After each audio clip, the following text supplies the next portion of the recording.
Selatan. Kita ke informasi lain, Saudara. DPRD Kota Makassar mendesak Direksi PDAM untuk segera mengatasi masalah kebocoran air yang banyak ditemukan.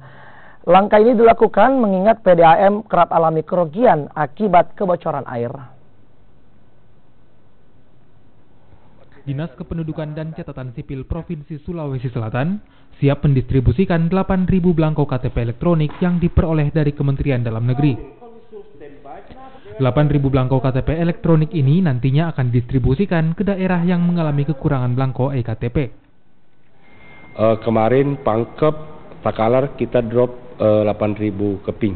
Jadi masing-masing 8.000 keping dan kita standby-kan di sini 8.000 keping juga.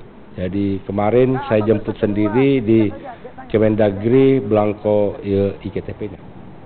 Disduk Capil Sulawesi Selatan pun memastikan kekosongan belangko eKTP tidak lagi terjadi karena petugas Discapil telah melaporkan stok terkini belangko yang tersedia di kabupaten dan kota. Saat ini Dinas Kependudukan dan Catatan Sipil Provinsi Sulawesi Selatan telah melakukan perekaman 89% dari total 9,5 juta jiwa penduduk Sulawesi Selatan. Rama Pratama, Kompas TV, Makassar.